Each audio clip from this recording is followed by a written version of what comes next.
anybody's from that area. Then in France also I work with a couple of companies, and so in London. But it's maximum 80% is all Scandinavia.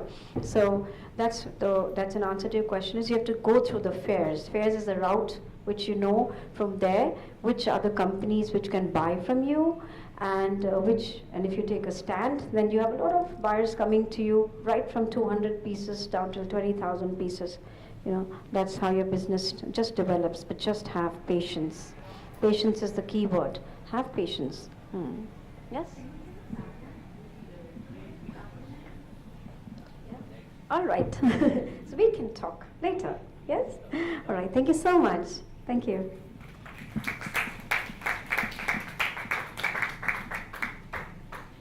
So I'm going to sit here, since this is more of a panel session, and we can also hear from our peers if needed. My name is Zankna Parak, and I'm a physical therapist turned fashion designer living in North Carolina in the US. So when I started my fashion line, which is just about 3 years ago, I was at a point in my life where there was a lot of redefinement going on, and which is one of the main reasons I started my fashion line. But if you look back, kind of like the video that Tushna showed, you will see not only is fashion redefined from region to region in any part of the world, whether it's India, whether it's the US, whether it's Europe, it has been redefined from region to region, but it's also been redefined over the years. So if you look back, especially in the US in the 40s and the 50s, moving all the way forward to the 90s, there's been every 10 years almost a change and a shift in the fashion, from the flapper dresses to the punk rock to the teens dressing. Everything has changed along the way. So fashion can be redefined not only from region to region within a country, region to region within continents, but also region to region, from era to era over the years. But I think what's most important is redefining fashion for yourself. You may redefine your fashion from the time that you are a young child, going into preteen and teen years, and then early adulthood onwards to when you are in the later stages of your life. So it is very critical to change and to redefine your style based on who you are as a person. So I will give you an example, and people find this very hard to believe, including my own family. I was a complete tomboy. I mean, I couldn't stand dresses. I dressed in different colored laces and the perm punk rock kind of hair all through my teenage years. And that is what defined me then, because I was very sporty and I played international sports. It redefined me then. As I went into my later teenage years and into my early 20s, I was doing grad school, and my fashion started changing. My sense of fashion became who I was at that point. I was more mature. I was more subdued than I was this really high energetic tomboy. So my fashion changed over the years for that. And I was probably 26 years old when I wore my first dress. Because then, again, as my fashion sense had changed to become classier, and it had changed to become who I was, after 26, it became, I was a physical therapist, I had a graduate degree, I was comfortable in my skin, I was very happy in life. And so I think as a person, that's very important, to redefine your sense of fashion as you go along in life. I had, until I was 25, swore never to wear any other color but black. My mom would get so mad and say, if I see any more black outfits in your closet, I'm going to go nuts. I'm going to go get very upset with you, but I just wouldn't wear color. And it took me probably just about 10 years ago to actually start introducing color in my life and in my closet. So I think that it should never be a rigid mentality that this is what I will wear and this is all I will wear as far as colors are concerned, or sari or pants or dresses. You have to go through a process of being evolved. And I think as it shows, kind of Kate Middleton has done a wonderful job of cross-pollinating her sense of style with Indian fashion. And vice versa, I think people like Michelle Obama, Priyanka Chopra, who have come into the Western world with their sense of style and said, we will take Frida Pinto, we will take this fashion from here, go into the Western world, adapt to what you guys are wearing, but we'll have our own little Indian flair to it. So I think, especially with social media and how the world is so cosmopolitan today, you have to keep redefining fashion. But as I said, to me, the most important is how you redefine it for your stages in life, whether you then go into motherhood, you go into menopause, you go into older age, you may go through a life-changing health crisis. You have to be okay redefining fashion for yourself for whatever stage of life you're in. And that is probably, to me, the true definition of fashion for you as a person. So we'll take a few more questions. I think we have a little bit of time. Okay. If you have any questions, then you can ask.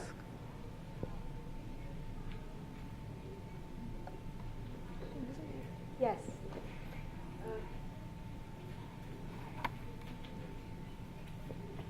How much your being of Indian origin influencing your fashion? Say that again, I didn't hear the first part. You're based in the US Yes, and you're of Indian origin. yes, Does that influence your fashion style? absolutely. That is absolutely what my style is. I make Western, modern, contemporary wear, but all my styles have an Indian flair. I have my own digital printing team, so my designs are designed with paisley patterns and high geometric patterns that I use here in India. And then my cuts, I do a lot of just regular Western dresses, but a lot of narrow collars and the buttons, portly buttons and stuff that really just spell power, but at the same time maintain the feminine, dainty style of dresses that come with. So I think that's what makes me unique. That's my niche, is doing Western wear with an Indian flair. And this is for a clientele which is all ethnicities. Yes, of all ethnicities, absolutely. Thank you.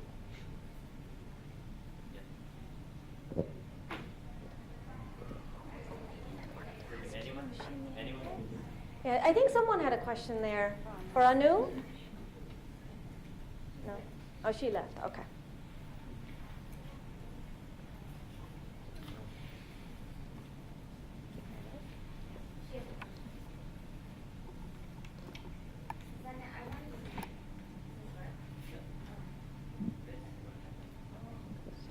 So I wanted to know, you said you started out as a physical therapist and then transitioned into fashion. What was your first leap? Like, what made you sort of jump into that well? And sort of what was your fashion moment at that time as you were in your own personal fashion evolution? Oh, that's a great question. So I have been stitching and designing since I was 14. I grew up in a country where stitching and designing was a way of life, because most of the girls past 12th grade didn't go for further studies. So thankfully I had that in my blood, and I'd been stitching and designing at a very young age. But I loved medicine. I always wanted to go into medicine. I knew that I will end up in some sort of medical field. And so back then, this is probably about 25 years ago, fashion wasn't considered a way of life. Of course, medicine was and always has been. And I loved medicine. So I got into medicine, had a phenomenal career, and did that for about 12 years. And at the peak of my medicine career, I was managing about 81 clinics in Northeast Pennsylvania. Had a fantastic career, loved medicine, still practice it actively through our foundation. But I was at a pivotal point in my life because I had just had my first child, and I knew that if I maintained an active caseload and had patients in the clinic, I wouldn't be able to raise my son in the US the way I'd like to, and I have a husband who has a very demanding career himself. So it was at that point that I decided to then start some blogs and do stuff for Glamour magazine, which then quickly evolved into, I have always wanted to design.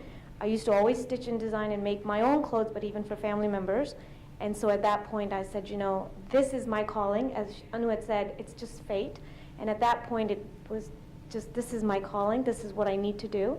And I think that to answer the second part of your question, exactly why I did that and why I defined what I do today is because I felt that as a mom, and I'm a physical therapist, have always been in great shape, always been into fitness. I felt after being a mom, things didn't go back to where they're supposed to. So I found it very hard to wear some of the runway styles and to wear some of these cuts that are made more for a younger population.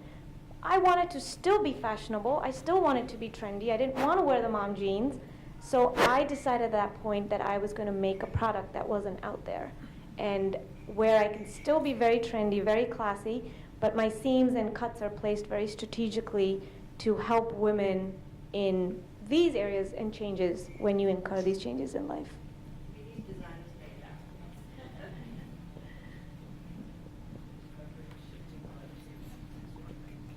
You know, an Indian sari is one garment which fits any lady, any age, any stage of our life. Yes, it absolutely does. But unfortunately, where I live, that's a rarity, and nobody usually wears saris It's anymore. becoming a rarity. Exactly. So I think we have to adjust with the times. Okay. My question is, how would you encourage a young woman there or a married woman who doesn't have support from her spouse to follow her dream? How would you encourage that person to follow their passion and venture into what they like? So I will give my take, and then I can let these ladies take over on this question. But I think that if something that you really want to do, and it's a passion and it's a dream, you would follow it regardless. So I think that you might have an uphill battle if you have an unsupportive spouse or unsupportive family. It's definitely an uphill battle because starting something like this is not easy in itself. But at the end of the day, if you have a goal in sight and you have an end point where you want to be, then you just have to go for it and take the leap of faith. So, but I'll let them chime in. You know, from the holistic point of view, they say that the bigger the challenge, the bigger the victory. So I know what you mean, but it's basically, you know, what you need is you need to have your energy level besides your passion has to be there. So if you want to do something where the odds are against you, you are definitely going to go against the current, but what you need at that point of time is passion, and you need energy, and you have to just, you know, follow your heart. Because let's understand, if you don't do it, if you don't follow your heart, time just flies by, and one day you're too old, and then you say, oh, you know what, I wanted to be a fashion designer, but I couldn't because of this, because of that, because of that. So, you know, that's a very sad state of affair to be talking after a good maybe 10, 20 years of not doing it. So I say, don't fear failure. Don't fear it. Just go ahead. To take your small steps, take wise steps, and have high energy, and things will fall in place. Because when you flow, you know, paths just open up. So don't you know, stop your mind from expanding. Just go ahead, take the plunge. I totally second both of them. I mean, whatever they've said about following their dreams and passion, you have to have the energy and all of it. That's there. But also, you have to believe in yourself. You should not get affected